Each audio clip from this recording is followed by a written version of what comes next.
Welcome again from VMware Explore Barcelona 2022. Weather is not as sunny as it was the last few days. We got finally a few clouds. Yeah. It's multi-cloud at the air. No, I'm here with Kit Colbert today. We wanted to talk a bit about some of the announcements of the conference, but first maybe if you could quickly introduce yourself, what you do, Sure. but also for our potentially younger audience on some of the social media is like, what does your role mean? What do you do on a daily basis? Because these titles are very often very abstract. Yeah, so Kit Colbert, CTO for VMware. What do I do? That's a tough question.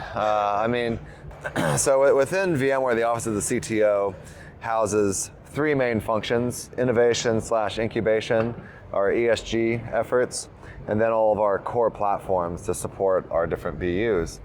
I also focus, in addition to running that team, focus on a lot of technical strategy, working across our business units for the company. But on a day-to-day basis, I feel like it's all sorts of stuff. Every day is different.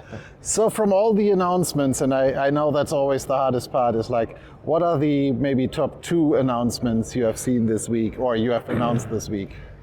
So I definitely think the VMware Cloud on Equinix is particularly exciting.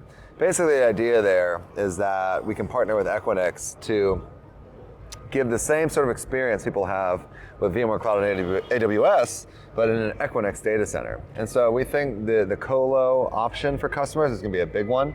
That gives them a lot more flexibility and optionality in terms of how they want to migrate their workloads. And it's one that I've heard a lot of positive comments on since we announced it. The other one I would say would be, obviously, it goes without saying, vSphere 8, vSAN 8, GA is like huge. People are very excited about that. But also, I'll add a third, just because that one's a gimme. The third one would be around ARIA, and the fact that we now have a freemium version of ARIA that we're focusing on. So I think people really are interested in ARIA and interested in understanding more about it. So this is a great way for customers to check it out.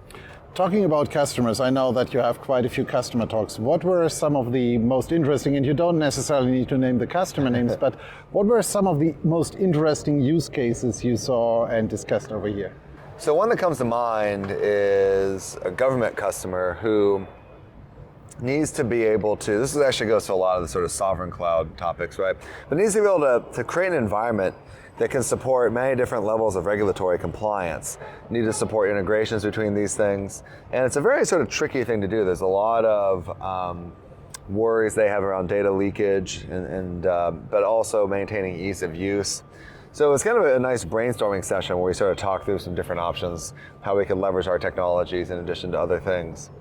Another one maybe? Happens to be government as well. Or they're actually like a defense contractor type company. But they're looking at, again, going through this pretty big digital transformation as well, and having to really modernize a lot of their systems. And so the challenge is that they have a lot of these mission critical systems, but they need to figure out, how do I get it to be on a more modern platform so I can move faster, get some of the benefits of the latest and greatest technologies. So again, in both of these, multi-cloud come up in different sort of forms, right? Public cloud is definitely being used, but obviously here in Europe, people are a little bit more sensitive about it. So there's a big sovereign cloud component, a big on-prem data center component. And I think it just goes to the overall multi-cloud story that, whether it's public cloud or on-prem or edge, you need to focus on all of these things. Interesting story. So if someone young wants to start in our industry, what would be a career advice? What would be a skill set someone should learn to really be successful in our IT industry? I think, you look at the history of VMware admins, and most VMware admins historically started off as Windows Server admins, right? And so they're very familiar with a UI, sort of point and click. I think some folks are starting to get more into PowerShell, this sort of stuff. But I think probably one of the biggest things someone young coming in can do is learn some programming, right? Things like infrastructure as code, or actually building full apps. One potential trajectory I see for the VI admin types is actually moving more into what you call a site reliability engineering role, or SRE. And those roles kind of combine programming engineering with operations.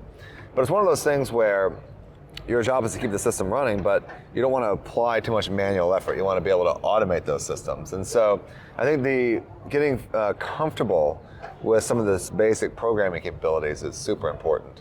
Wonderful. Thank you. Thank you for your time. You're heading back home to the US and then over to Singapore and Tokyo. Yeah, the Explore events continue, this time in Asia. We've done the US, now we've done Europe, and we've got Asia next week. So my body's going to be even more out of sorts in terms of jet lag, but it's all good. So very much looking forward to it. Okay, thank you for your time and have a wonderful remaining day. All right, thank you.